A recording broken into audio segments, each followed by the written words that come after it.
নমস্কার বন্ধুরা, আজকে আমরা রিভিউ করতে চলেছি টক্সিকের টিজারটা, যেটা সন্দীপ রেঙ্গি ভাঙার সঙ্গে আমাদের ইয়াশের যে সিনেমাটা নিয়ে আসছে সেটা নিয়ে।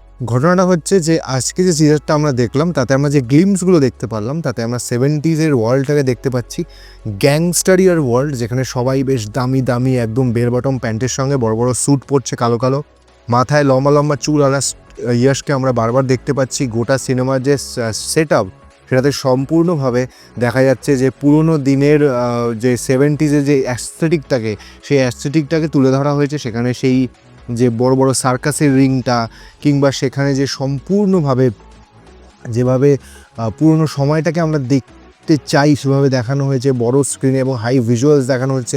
এবং এছাড়াও প্রচুর শর্টস দেখানো হয়েছে। কোথাও একটা শর্ট দেখালো যেখানে বরফের উপর প্যারাশুট থেকে পড়ছে। যতদূর এখানে যেটুকু বোঝা গেল টিজারটা দেখে, যে ইয়াশ হচ্ছে একজন গ্যাংস্টার, বিরাট বড়, এবং তার সঙ্গে প্রচুর লোকজন রয়েছে। সে রবারি বা এই জাতীয় কিছু করে। সে গ্যাংস্টারদের মধ্যেও তার একটা ভ্যালু আছে, কারণ একটা সিনে সে একজন গ্যাংস্টারকে অ্যাস্ট্রেতে ছাই না ফেলার কারণে অ্যাস্ট্রে দিয়ে ঠুকে মেরে ফেললো, এবং সে তখন যে সম্পূর্ণভাবে মাথা সেটা বোঝাই যাচ্ছে। এবং টক্সিকের যে আগে যে প্রিভিউটা এসেছিলো তার জন্য যে কথাবার্তা হয়েছিল সেরকম একটা ছোট্ট গ্লিমস এখানে সিন রয়েছে। এছাড়াও জোকারের সঙ্গে মিল করে সেরকম কিছু কস্টিউমের লোকজন দেখা যাচ্ছে, তারা ওই সার্কাসের মধ্যে ঢুকছে। সার্কাসটাকে একটা বিরাটভাবে দেখানো হয়েছে, হয়তো সার্কাসের মধ্যে কোনো ঘটনা ঘটবে। এবং গল্পটায় সম্ভবত যতটুকু দেখতে পেলাম তাতে মনে হচ্ছে যে বুড়ো Yash versus young Yash, Yash versus ইয়াশের একটা কনসেপ্ট আসবে। কারণ আমরা যখন এখানে ইয়াশের মুখ দেখছি, যখন ও বলছে বাথটাবের মধ্যে বসে যে আমি যখন বলবো শেষ তখন শেষ, তার আগে নয়, তখন ওর মুখের দাড়িগুলো পাকা। আর লাস্টে যে সিনে দেখা গেল যে ছেলেটাকে দেখা যাচ্ছে যে সে ডান্স করছে, কিংবা ওই মেশিনের করাত দিয়ে একজনের গলা কাটছে, সেখানে আমরা দেখতে পাচ্ছি ইয়াশ ভীষণভাবে ইয়াং। তার আগের যে ইয়াশটা আর এই যে ইয়াশটা, এদের মধ্যে পার্থক্য প্রিভিউতে বলেছিল ড্যাডি ইজ হোম, আর এখানে বলছে daddy I am home.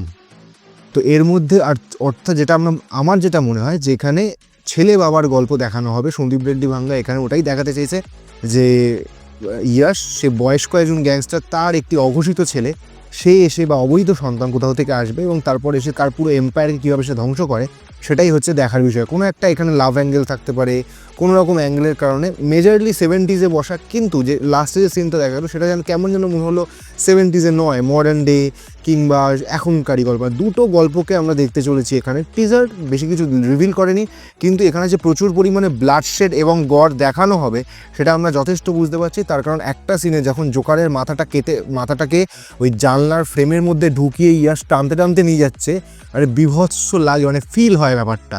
Sandeep Reddy ভাঙ্গা এমনিও তো ভায়োলেন্স দেখাতে ভীষণভাবে পারে, কিন্তু ঘটনা হচ্ছে আমরা কেজিএফে যে ধরনের ভায়োলেন্স দেখে এসেছি এখানে সে ধরনের নয়। অনেক বেশি কালারফুল ইমেজ দেখা যাচ্ছে। এখানে ওই সাদা কালোর গোয়ার ব্যাপারটা আছে। 70s এবং 80s যে একটা ওয়ার্ম টিন্টে যে অ্যাস্থেটিক ওল্ড যে ভিশনটা, অর্থাৎ একটা গ্ল্যামারাস ওল্ড, সেরকম একটা ব্যাপার রয়েছে। প্রত্যেকে জুতো জামা চকচকে, পুরনো মডেলের গাড়ি দেখা যাচ্ছে, বেশ বিশেষ গাড়ি ব্লাস্ট হচ্ছে, সার্কাসের মধ্যে জিমনাস্টিক দেখানো হচ্ছে, স্টান্ট হচ্ছে। সুতরাং পাওয়ার প্যাক একটা সিনেমা হতে চলেছে টক্সিক, যতদূর টিজার দেখে মনে হয়। এর পরবর্তীতে ট্রেলার আসলে আমরা আরও ভালো করে বুঝতে পারবো যেটা কতটা ভালো হয়েছে। কারণ টিজার অনুযায়ী it is a great teaser. এবং সত্যি কথা বলতে ইয়াশকে তো দেখতে ভালোই লাগে, ইয়াশ অভিনয়ও ভালো করে, কিন্তু ওই ড্যাডিজের ব্যাপারটা আমার একটু গণ্ডগোল লাগছে কারণ শুনতে। এছাড়া বাকি সময় যখনও ডায়লগ বলছে যে আমি যখন বলবো শেষ তখনই শেষ, এটাও শুনতে দারুণ লাগে। এবং ওই অ্যাস্থেটিক বা মদের গ্লাসটার যে সিনটা, মানে দারুণ লেগেছে। প্রত্যেকটা টিজারের প্রত্যেকটা অংশ ভালো। দেখা যাক সন্দীপ রেড্ডি ভাঙ্গা এই সিনেমাটাকে কীভাবে প্রেজেন্ট করে, কারণ এখন চারিদিকে এত ভায়োলেন্স বিষয়ক কাজ হচ্ছে। কদিন আগে ও রোমিও বেরোলো, সেটাতেও প্রচুর পরিমাণে ভায়োলেন্স দেখেছি আমরা।